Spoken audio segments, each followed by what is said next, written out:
Good evening, everyone. I am Erica Piola, Director of the Visual Culture Program, and I'm delighted to be the host of tonight's talk with Maurene Cooper, who is here to speak to you about her current work, The Caregivers, a photography project that captures the emotional and physical labor of a photographer and her sitters during a pandemic. Before we start tonight's presentation and my formal introduction of Maurene, I wanted to quickly introduce the Library Company and Visual Culture Program to those not familiar with us, as well as provide an overview of tonight's format. Today, a research library. The Library Company was originally started in 1731 as a subscription library by then printer Benjamin Franklin and his discussion group, the Junto. Today, we are a special collections repository for the research of American culture and history before the early 20th century, through our rich holdings of over 1 million books, graphics, ephemera, and art and artifacts.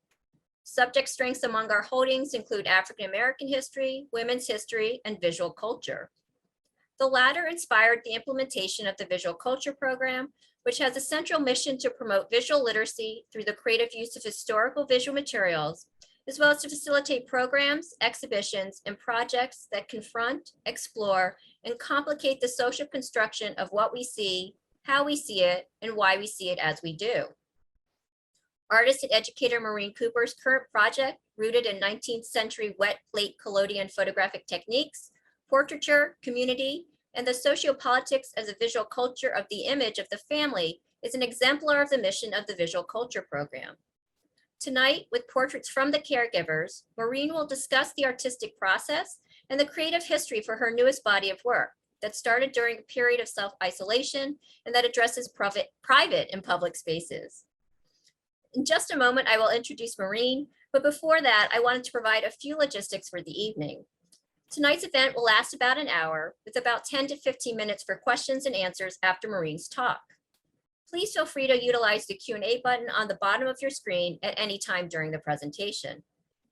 So now, let me please introduce Maurene Cooper, who is an artist and educator whose work is represented by Bert Green Fine Art of Chicago. She earned an MFA from the School of the Art Institute of Chicago and a BA from Bard College. She has exhibited widely, nationally and internationally, including Clare Morris Gallery, Soap Factory, and Gaylord Dorothy Donnelley Foundation. Maurene has also received multiple awards and fellowships, including from the Knight Foundation, the Cultural Council of Eindhoven, and the Chicago Department of Cultural Affairs.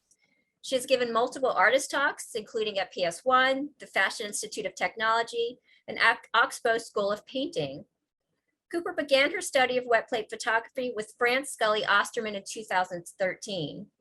The Caregivers is her second body of work with ambrotype plates. It is now my pleasure to welcome Maurene. Hi, Maurene. Thank you for having me, Erica, and thank you to everyone who is here tonight. I'm going to share my screen and we'll start. All right. So I'm going to be talking about my current project, which initially really just started as a way to keep me from boredom during lockdown. All right.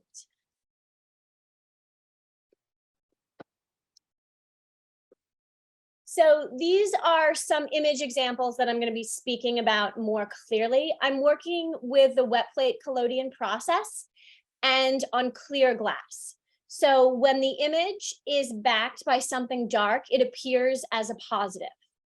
When it has something light behind it, it appears as a negative, but it is actually not a negative. It's a positive image, so it matters what you see behind it.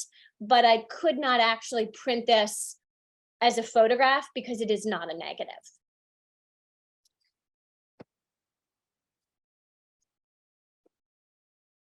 To give you a little bit of process history here, so you have a sense of what we're actually talking about if you're not familiar with this. I work in the wet plate collodion process, which is a larger family of different technical processes, but the chemicals are all the same. The naming of each object really changes how you see it. So when one photographs on a piece of glass, it's called an ambrotype. It can be an ambrotype on black glass, an ambrotype on clear glass. When one photographs on tin, it's actually a tintype. So even though generally people speak about tintype, they try to apply tintype to everything or don't understand the difference. The family is wet plate collodion. So when one is photographing on a surface that is darker than middle gray, the image appears as a positive.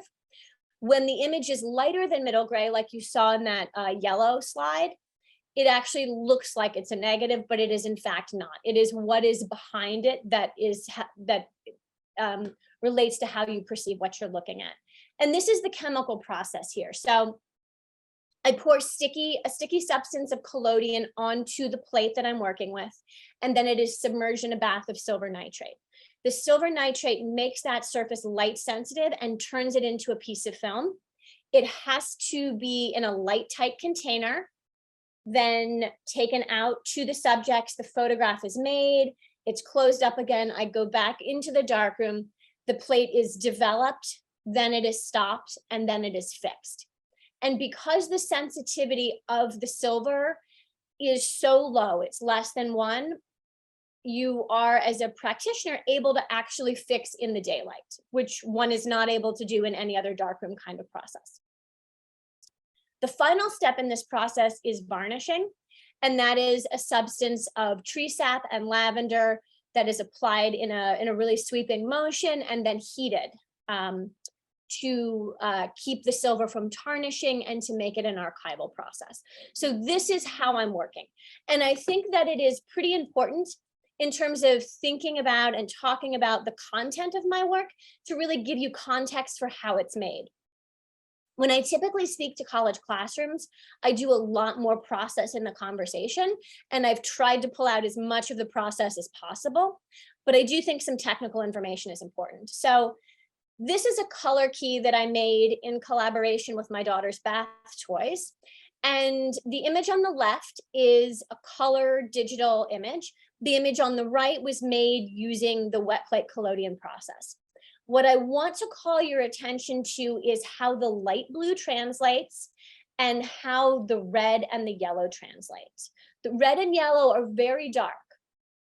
So whenever I am going to collaborate with someone or work with a client, I send them this as a reference so that they have context for what to wear. It's important to me in terms of making pictures using tonality, that I really have a good rich range of tones that I'm working with. So I try to influence the people who are working with me to think as dynamically as possible about what their clothing could look like. This is another example of this kind of translation principle. So a still from the Addams Family set, though the TV show was made on black and white film, the entire set was these vibrant pastel pinks and yellows. And it is really what created the rich tonality of the show. So this is something I also show people to help give them context. The process of learning tintype, it is very complicated, much like baking. So it seems really easy at first and really fun, but so much of the chemistry and understanding the chemistry, understanding humidity, distilled water versus tap water, there's an endless supply of issues that can go wrong, much like in baking. So it is about consistency and continuing to work through what those issues are that really allows one who is a practitioner of the wet plate process to get to where they really are able to effectively express themselves using this as a medium. Cake decorating also became a hobby of mine in 2020. And so when I was having technical issues in the darkroom, I would whip up a batch of Swiss meringue buttercream, which I had learned how to make, and I would practice piping. So I needed to be able to do something else that was physical and continue to work that muscle to have a sense of getting there. At the core of my work is the desire to connect, transmit, and build intimacy with both my subjects and my viewers. Becoming a mother in 2019 and the subsequent pandemic has reshaped how I look to community for subject matter and for collaboration. This is one of the portraits in the project that would ultimately become the Caregivers. this family ultimately left the neighborhood and the Philadelphia area, so they're no longer part of the project. That is one of the parameters that you continue to live here. But Matt was beginning a second career as a nurse and was on a COVID unit at Cooper Hospital in the beginning part of the pandemic. So in working with me and making this portrait, it was really important to him that he be wearing his scrubs and what he spent those first early months of the pandemic doing as a first responder. In making this work, I really began by photographing anyone in my community who was interested in being photographed. And that was families, that was couples, that was also individual people. And so my early thinking in producing these works was making a portrait of the neighborhood. Ultimately, it is the circumstances of my life that made me really narrow down far more specifically what it was that I was looking towards. So I'm continuing to make these portraits using this exact camera. It's next to me right here. This is a Rochester optical. They were made between 1891 and 1895, approximately. Rochester Optical did ultimately become the Eastman Kodak company. This is an 8x10 camera that I bought as an accident at an estate sale when I was living in Chicago, probably 7 or 8 years ago. It is a camera that was sitting on the shelf above me as I was beginning to Zoom teach my students in the spring of 2020. It's something that in my studio practice, I was never really comfortable in using. I have for 20 years worked with a 4x5 camera, which is about half the size of this. And whenever I tried to give myself the opportunity to become comfortable with it, I always found a way to avoid it. So as I was teaching in a similar format to how I am now, looking at the shelf above my computer screen, I saw this camera and I thought I should just try to make pictures of my neighbors. Like, we can't go anywhere. Like, I might as well try to learn how to use this thing. And that's really one of the kernels of how the work began.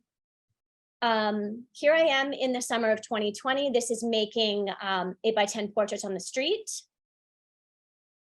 It's important to contextualize my work within place because the work that I'm making could only have been made in the Northeastern United States. I lived in Chicago for about 13 years, and the general demeanor of people in Chicago could not have made this work happen that I began to do. I imagine that everyone who is here today is coming from all sorts of locations, and some of you may live in Philadelphia and many of you may not. So I think it's important to show on a map where we are, and also gritty is a pretty important symbol to describe the people of Philadelphia. Gritty isn't, even though Gritty is the mascot for the Flyers, he's really much more the mascot for the city of Philadelphia. He's a symbol of the perfectly imperfect. He is a symbol of being in your face, but also being incredibly awkward at the same time. Regardless of cultural background that people come from in the city of Philadelphia or what neighborhood you're in, there's a really specific quality that links the people in the city of Philadelphia. We're very direct. We want to know what's happening around us because we're a little bit nosy and we're a little bit curious.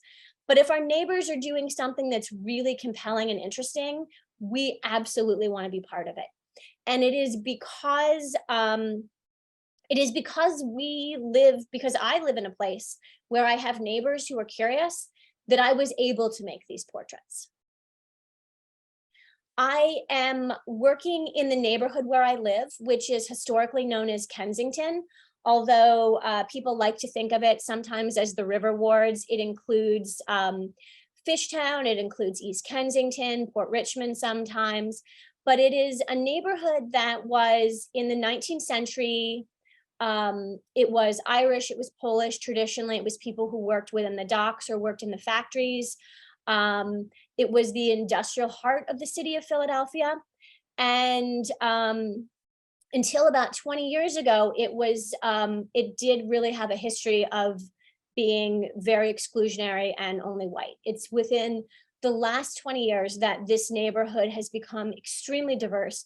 in terms of the cultural makeup of the people who live here, in terms of the gender orientation of the people that live in this community. And so it is where we are at this particular time in history that has shifted this neighborhood, that has made this place so incredibly diverse. I am photographing from the studio in the front of my house. This is a historic photograph of my home from the 1960s. So the space that I am working from in this photograph was at one point a pharmacy. And when my husband and I bought this property, it was just a single family home, but there were still all of the doors and all of the entranceways. So he closed off the space in the front for me, created a dark room for me, and this space where I could make my work.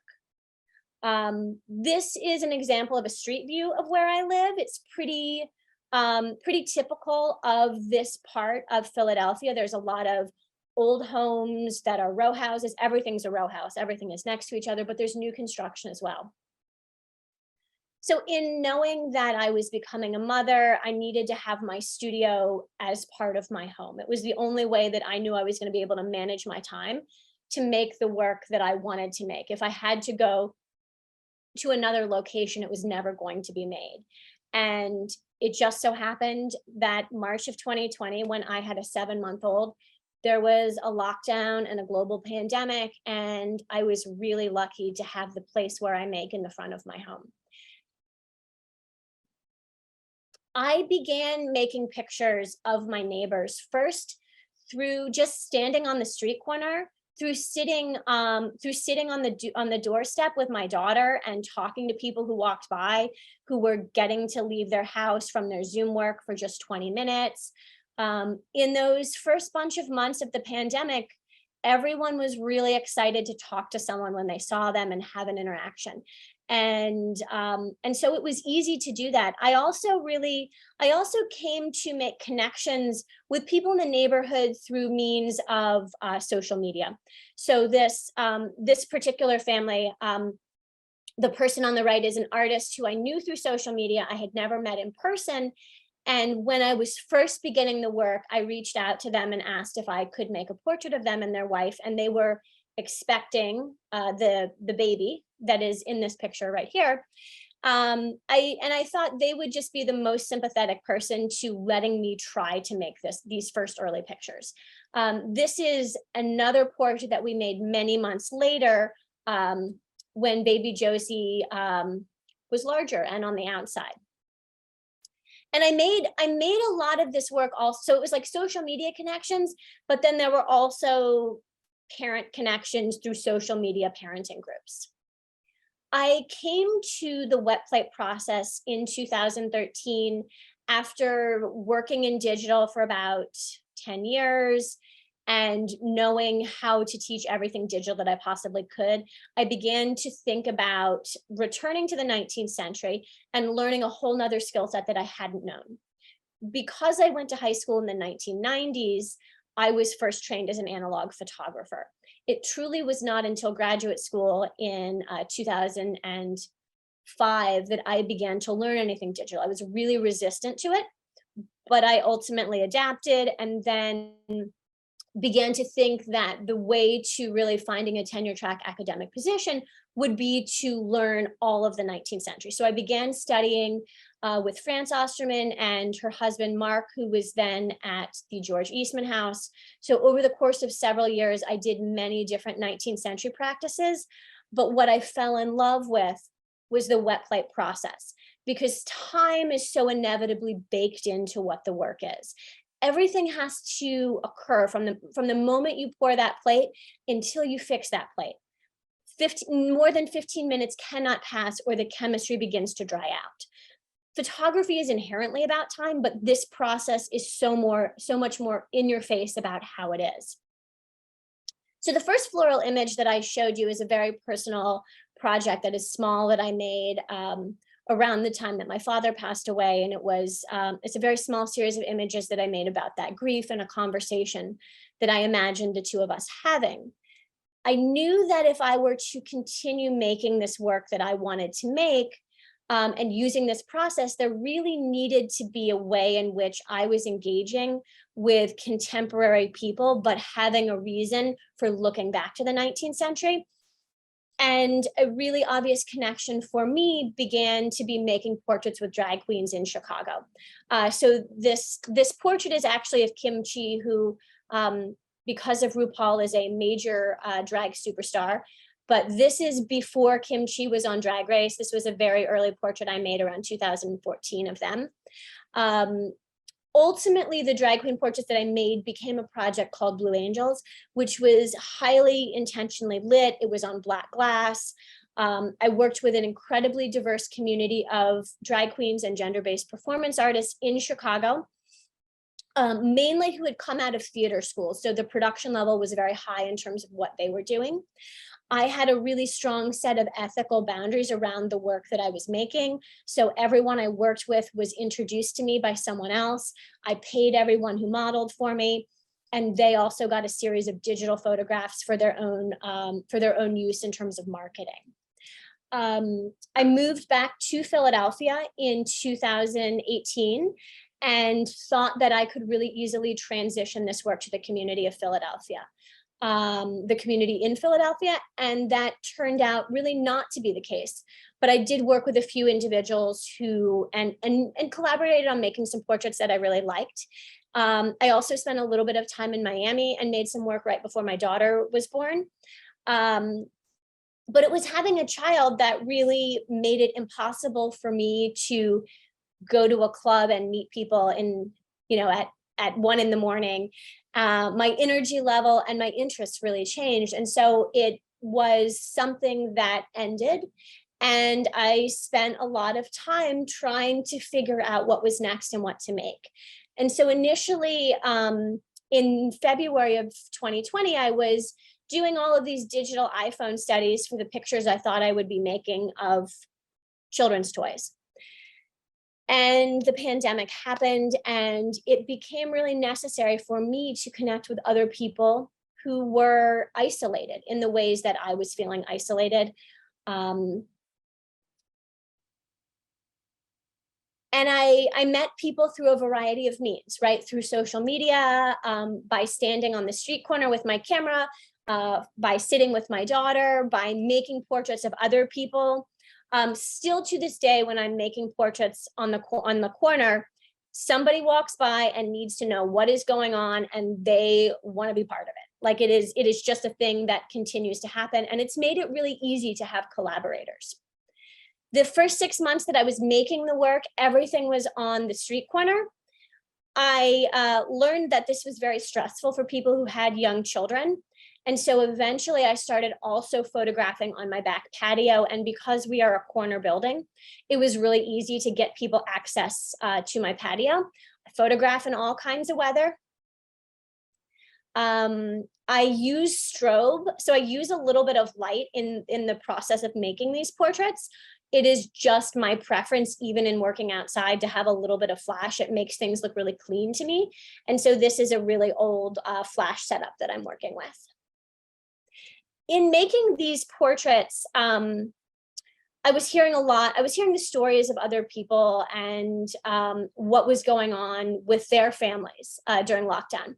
And so in 2021, I started consciously making recordings and inviting people who I had previously photographed to come to my studio for 30, 45-minute sessions in which we had conversations. I asked them a series of questions.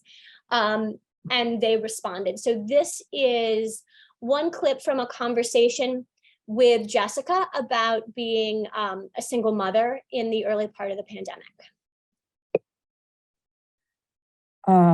During the spring, I was so grateful that I had a deck for my son and I to be able to go out, and just get fresh air and, not be stuck indoors. We would try and take walks in the neighborhood, and during the spring, there was actually a coffee shop a few blocks away, and they did contactless pickup.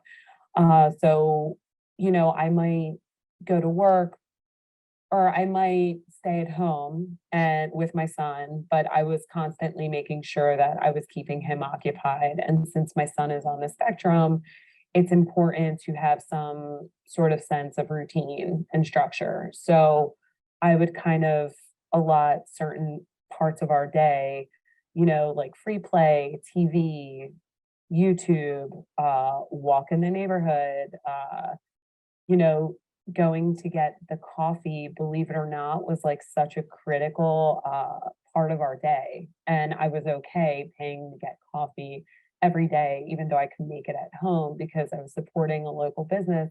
But also, it was giving my son an opportunity to have some sort of social interaction that didn't involve, me or his father. So it was nice because, the people at the coffee shop were like so friendly, and it was almost like, when you're at home with your child, you feel like you're almost like starved for like adult contact and communication. And, for a child, it's, trying to explain to them, the seriousness of like where we're at, and in terms of like, having to teach, a kid that has some sensory issues, like how to wear a mask because we need to protect each other and everyone around us. And we have to constantly wash our hands and sanitize. It was really great that we had the coffee shop. And it was funny because the woman who constantly took care of us during that early portion of the pandemic, I remember, one day I went and it was when things were a little bit lighter in terms of, you could walk up to the counter and place your order instead of calling ahead. And I remember she told me she was going to be leaving. And in a way, it was like there was this part, like almost like grief. Like I was sad that this person that was a core part of our morning routine for like, 2 or 3 months was going to be leaving the coffee and pie shop because her kindness strangely got us. Like it almost makes me like tear up because she told me she was leaving and I like went and got her a gift. I photographed really widely. And at that part, I was photographing people wearing masks until the late summer of 2020. I think mostly because we really didn't know how serious COVID was and what our interactions were going to look like. So I started looking at artists who worked with masks. Ralph Eugene Meatyard was one such artist who was making a Midwestern photographer who was making photography that somewhat looked vernacular, using masks and creating a narrative. So I went back and I revisited a lot of Ralph Eugene Meatyard's work.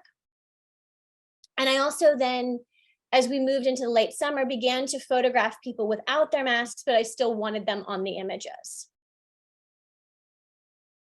And as I made really close-up singular images, I went back and I started to look at the photographs that Judith Joy Ross made in the early 1980s at the Vietnam Memorial. Really close, large 8x10 photographs, portraits that she was making of people who were finally having a space to really explore their grief. And she was a really strong reference point for me in this smaller little family of photographs where the camera is very close.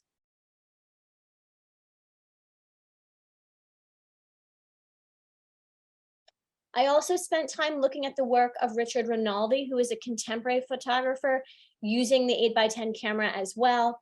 These are portraits that were made of people who were complete strangers who were instructed for the purposes of the photograph to touch. And at a time where touch was so prohibitive with strangers, I was pretty compelled by his work, and I spent a lot of time looking at these portraits. I made portraits of people whose weddings were significantly altered because of COVID.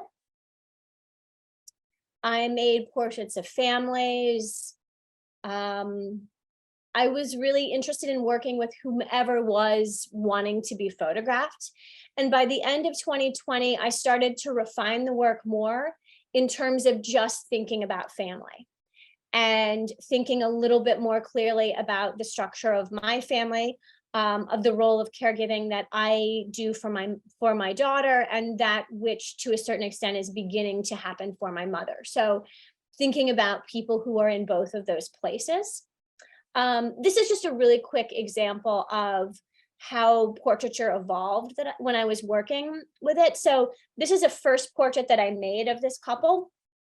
I was really disappointed with the portrait and I couldn't quite figure out why. And I realized after I ran into them in the grocery store several months later that the way that I had their bodies intertwined didn't make sense to how they were in space. And so I had them come back and we made this picture, which was on my back patio. But I needed to learn the lighting because the lighting was a disaster. So I started testing with my family at different times using different lighting and having different examples to go through. And ultimately, in making this portrait of my mother and my daughter together, I came up with the ingredients that I needed to really make this work. And this is the portrait that I made of them in the end. Another example, this family, this is an initial shoot that I did with the four of them. I realized that I really just wanted to photograph Katie and her daughter because when I met her in the very beginning of my pregnancy, it was just her who I knew, and it was just her older daughter who I knew. So this is the second time we worked together. The image on the left, Marnie is making a really strange face. That was not what I wanted. And then I had a very unfortunate chemical anomaly on the image on the right. So I needed to go back and reshoot it. At the same time, I was looking at painting and looking at the painting of Alice Neal, thinking about how she composed bodies together, the way in which she overlaid texture. And so Alice Neal started to become a really important reference for me in making these portraits.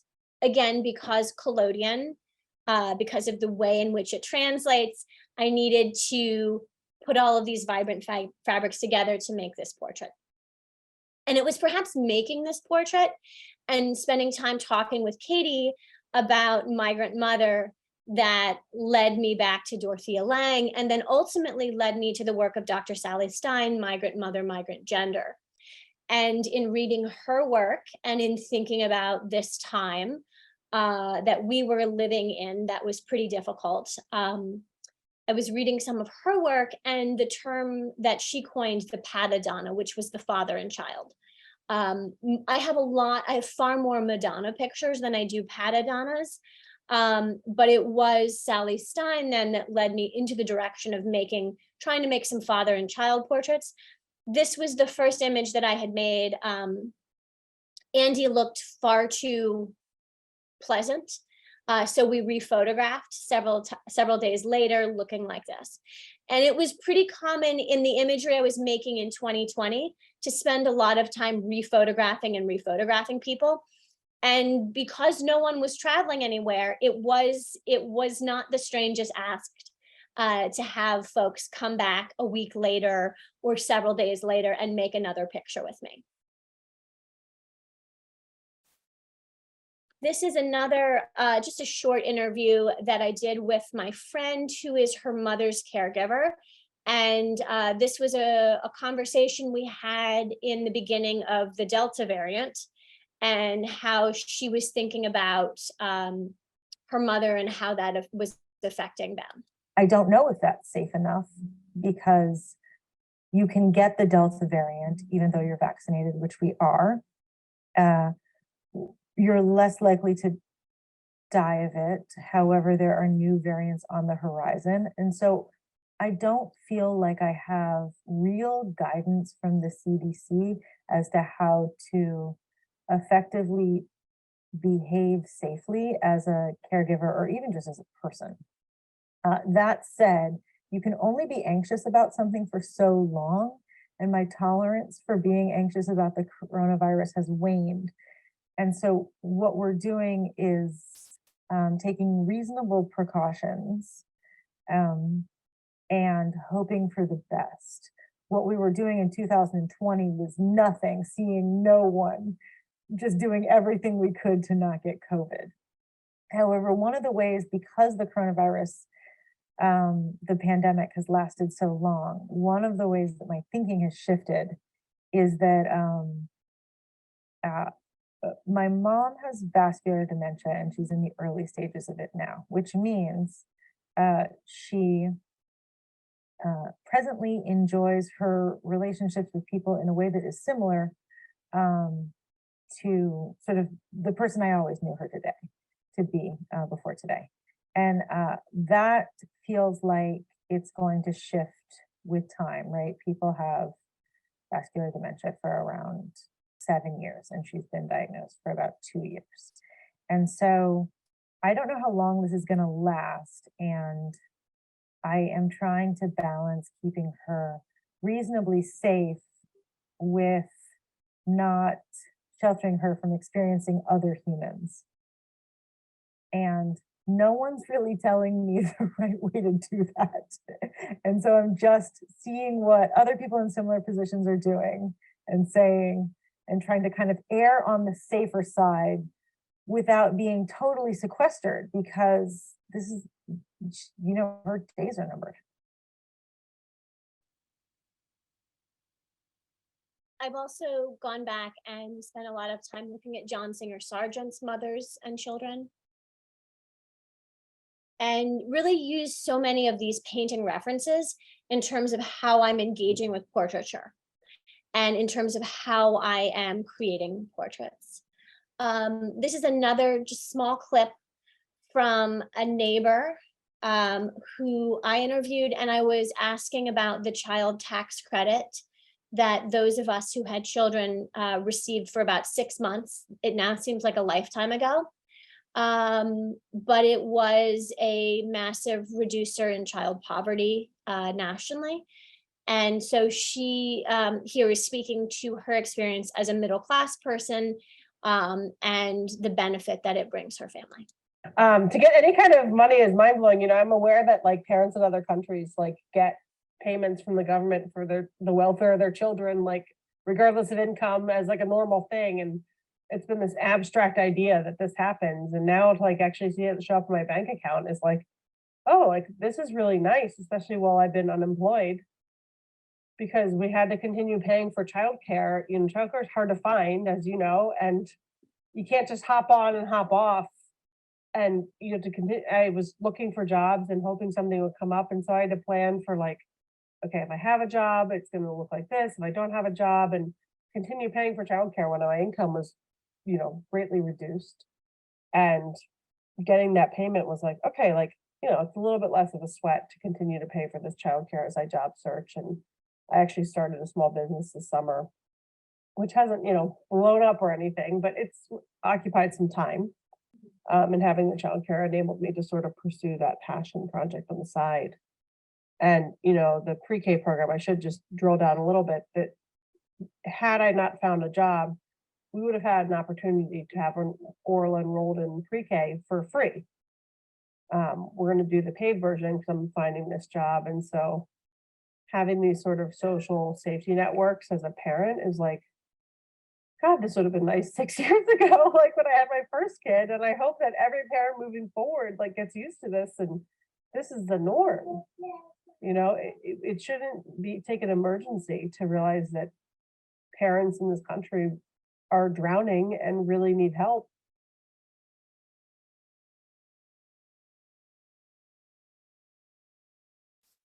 In 2021, I had gotten a few small grants for this portrait work, and I started to envision what it would be to embed these photographs as large-scale projections in the landscape of the city and in the neighborhood that we were living in. And so I was working on a grant that was a multiple part project. It was supposed to include these projections of images every 15 minutes. The image would change. It was a 6-hour program nightly for several weeks, was the proposal. It was a short walking tour. So these 3 sites were really close to each other.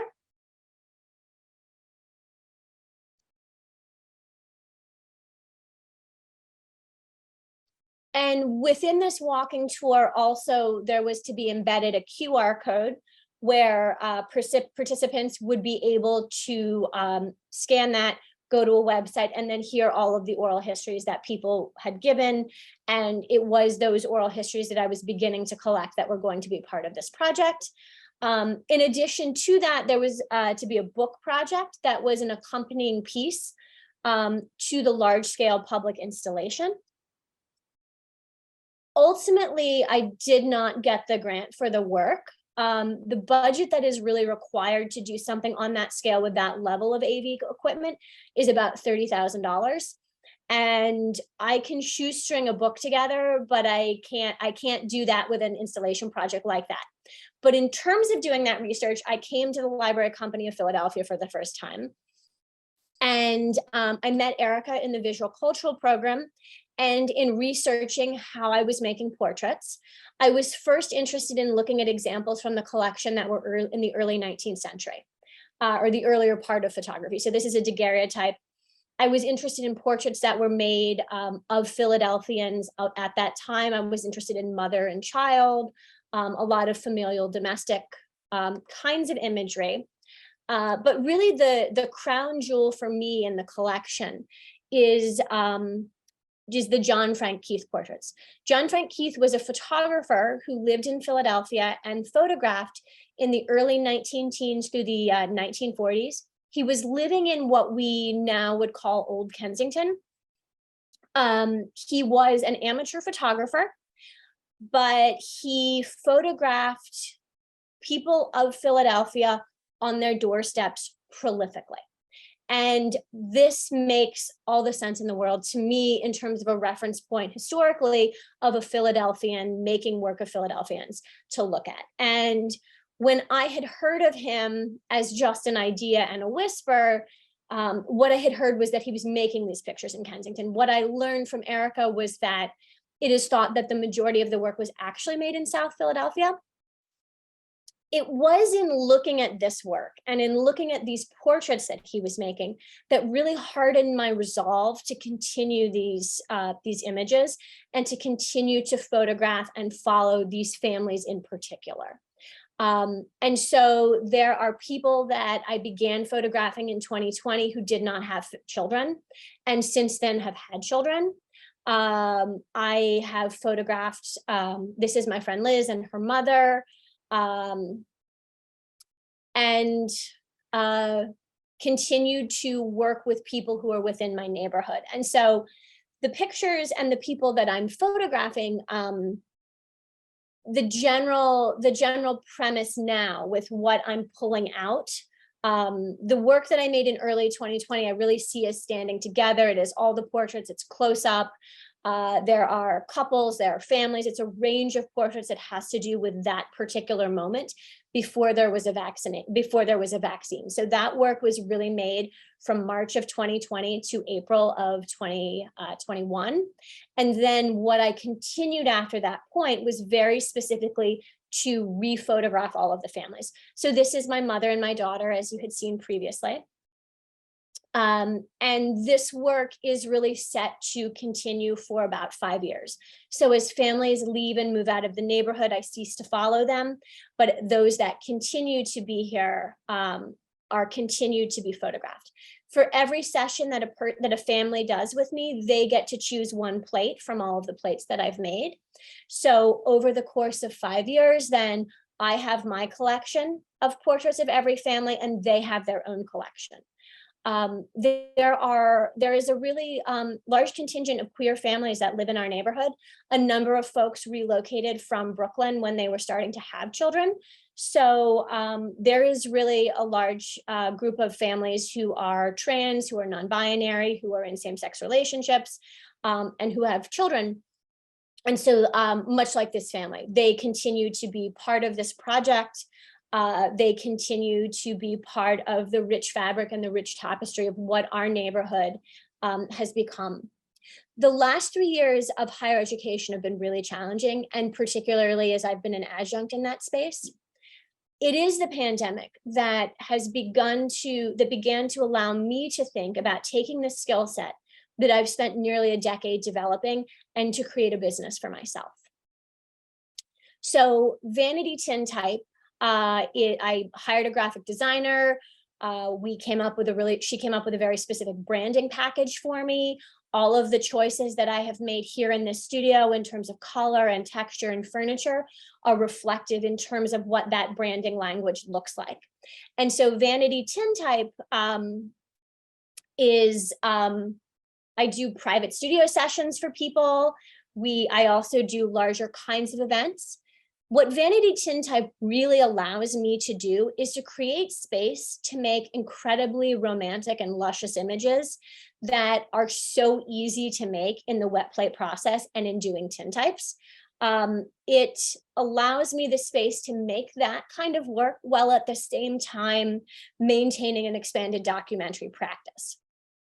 And I can have a life making work doing commercial imagery and then also doing the fine art that is more academically rooted for me, the documentary kinds of projects. Vanity Tintype also now takes on the financial responsibility of funding my chemistry and my and all of the materials that I need to make the Caregivers. It is really my goal in the next 3 years to be running these two practices parallel to one another and to have them influence each other. These are just some of the images I made. This was from a pop-up event I was doing at Egan Rittenhouse in the late spring. The Mets were staying at the hotel and their game had gotten rained out, and this outfielder came down and saw what we were doing and paid to be part of it and brought his girlfriend. I make a lot of mother and child portraits. The woman on the left here is Francesca. I photographed her with her daughter. I photographed her. There were two images. One was made in 2020 and one was made in 2022. This image here was made in 2021, and this was a bridal portrait that I did for her. The image on the right is a woman who is a floral designer who is now based in Bucks County, but had been living in Philadelphia, and she was gifted this as a present. The couple here, the person with the long hair surprised their partner with the shorter hair with this session. And when I was photographing them, I couldn't shake the thought that I had met them. And as a photographer, I remember people's faces. And as I continued to look at them and chat with them, I realized that they had been the drag father to one of the Philadelphia drag kings I had been photographing. And sometimes I just like to make portraits that are a little bit extra, and this is a really great space to explore that. So how can you be involved in this Caregivers project? I never get the opportunity to do this, and I thought I would ask here. So I'm looking for institutional partnerships who have significant AV equipment. I need 5K projectors and generators to make the installation happen. It is the most significant part of any budget that I've ever written. Or I'm looking for funding for 5K video equipment and the money to pay a consultant to assist me in the digital mapping of this work. I'm interested in finding a publishing partner to do a soft cover book of all of the images that I made from March of 2020 to April of 2021. I am also looking for a publishing partner a little down the road to do a monograph of the 5 years of what the Caregivers has become. I would love to meet Dr. Sally Stein.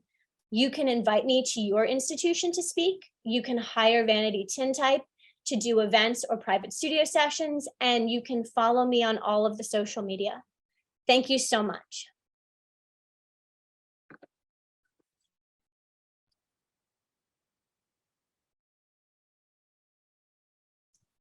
That was great, Maureen. Thank you so very much. So we do have a few minutes for any questions anyone would like to pose, but I did have a few questions myself for you, Maureen, if you don't mind indulging me. But this is sort of a very basic question, but I think it grounds all the work that you're doing. Is what draws you to portraiture versus other genres of photography? It is the magic that happens when you can connect to another person. It's I don't know that I think photography is a medium that I found when I was in high school. I don't know, like I didn't become a painter or a fiber artist or a sculptor. I wasn't drawn to something else because there was a way that I could so entirely interact and build something with another person when I was making something of them. And I think that's always why portraiture. It's about the magic in that connection. And the portrait is the happy result of that, like magic and of that time. And I think another question that I had, which I think is a good follow-up to what you were just saying, is I was wondering if you could talk a little bit more about your collaborative relationship with your sitters. And I know you mentioned you had the code of ethics, with a couple of your projects. If you could just talk a little bit about that, how you're choosing the poses. And I was really taking it, one of the images you showed, you mentioned how you wanted the expression to be not to look pleasant. And I was just, curious about, those decisions. So like a lot of the images, the portraits, it is during a pandemic, so I understand the serious faces and that smiles would seem odd, especially when individuals were wearing masks. But I was wondering if you could just talk a little bit more about that process you had for the Caregivers project. When I'm working, when I was doing the Blue Angels work, I'm not queer and I was not a gender-based performance person, and so I thought it was important, firstly, to acknowledge the labor of the people who were involved in the work. And because I could afford to pay them, I wanted to be able to do that. In making this work of the Caregivers, my life had significantly changed. I suddenly had a child and not the same flexibility to be able to pay all kinds of people to do work. So the way in which the work is collaborative is, so this camera, you're able to actually see what's being photographed projected upside down and backwards on the glass here. So I make the process of making the pictures really experiential for the people when I'm photographing them for the first time. So I show them how the camera looks. If I'm photographing with multiple people, I'll have one come to the back and I show them what it looks like. Particularly with kids, that can be really fun. Part of the process is that when the image is being fixed, it reveals itself. And so it's always important to me to bring that plate out to the people I photographed so that they can see that reveal. It's so magical. And so we do that first picture and I look at it with the people I photographed and I make suggestions. I ask them if they like how they've looked, if they like their posture. And so it becomes a conversation. So then we shoot another picture and I make that and I show it to them. And then I ask them if there's something that they would really like to try. Do they want to hold their child? Do they want to look at their partner? So I ask the people that I'm working with quite frequently how they want to be seen. And they are pretty significant in the process of how they're being seen. And then also giving them each a version of that picture.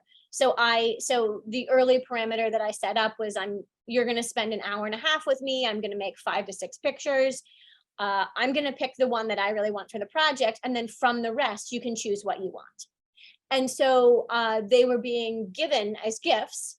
But there are actually people I photographed who wanted a digital version, like they didn't want the artifact because it needed to be framed. So yeah, I mean it's collaborative around the production of the work. The person who frames my work is actually someone I photographed him and his family pretty extensively, and then I have referred everyone I've photographed who wanted the glass to him. So it's also increased his family's business to have all these like little teeny things coming in now and then. Yeah. Thank you so much for expanding upon your collaborative relationship with your sitters. It's real. I always find it really interesting to know the process a photographer has with those that they're photographing. So I do have a couple other questions for you that have come into the Q&A. This one is, when you looked at the 19th century portraits at the library company, how did you find yourself positioning yourself in relation to the images? Did you find yourself inhabiting the photographer's position, or were you identifying more with the subjects? I think the subjects. I don't know, like, I don't know why, but yeah, I found myself identifying with the subjects in the spaces. Yeah. I don't know what that means. Do you mean, just to expand a little bit what the question mean, or? Oh, no, I don't know what it means that I was identifying with the Okay. subjects and not the photography. All right, I get it. Thank you. I don't know. And another question I have for you is, what is the ultimate aim of the project? To record who is living in your neighborhood and family groups? Are you going to have a limited year span or keep this up? It'll be where I'm thinking right now is at least 5 years, is about 5 years in terms of a time span. But I missed photographing a lot of people in 2021 because I was growing Vanity Tintype. So I did a lot of oral histories at that time. So I have a pretty big archive of what those oral histories are from 2021. But in terms of when I started photographing people, there's a lot that I did in the winter of 2021, but then not a ton from late spring into early fall of 2021. But then there's like 2022 is like packed with having photographed families again.